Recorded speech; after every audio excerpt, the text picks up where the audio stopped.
When Mum was 79, she was actually, so she'd always been very healthy and very young at heart. You wouldn't know how old she was when you met her. And it was the Christmas, actually, we noticed that she was really yellow, and so we knew something was quite badly wrong. So she was in hospital for 8 weeks, where we were then given the really sad news that she'd got a terminal cancer of the liver, advanced liver cancer.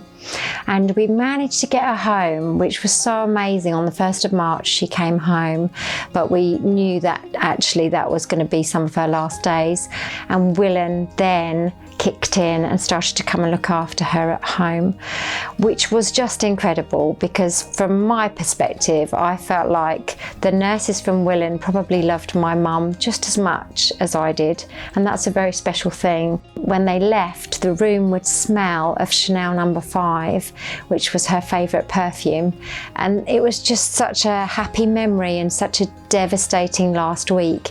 And then on the following Saturday, she died just before 5 o'clock, very peacefully at home with us all round the bed with her, which was just amazing. And I didn't forget how Willen had cared for her in that week leading up to losing her.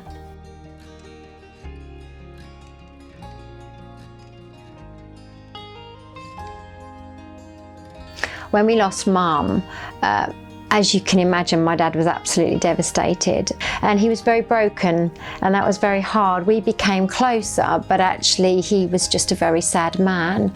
And then we had 3 years together. 3 really great years of me rebuilding him in a sense, and he went on cruises, and eventually we said we'd buy a house together. And I was very excited because I was on my own and so was he.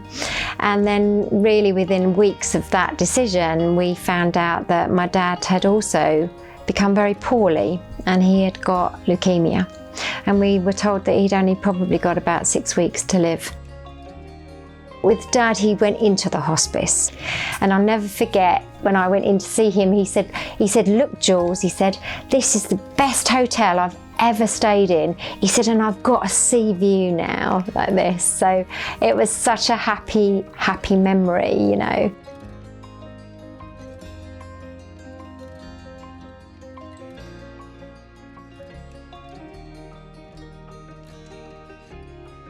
One really interesting thing was the way that the staff at Willen cared for me. So sometimes if I was sat by his bed, which was 8 hours a day regularly, they would take me away to have some reflexology or have my nails done downstairs. And I thought that was really wonderful because they cared for me.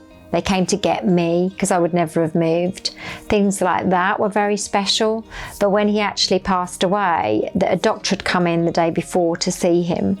And I had never stayed overnight at Willen, ever. I'd always gone home and come back the next morning. And I said to this lady, "What do you think I should do? When do you think I should stay overnight?" And she looked at me and she smiled really gently and she said, "You could stay tonight." And that morning at about 10 to 5, my dad died and I was with him. Willen's very special in everything that it does and in the way that it does it. And it needs your support because we have to raise £4.7 million within the year to keep Willen working and doing the magical things that they do.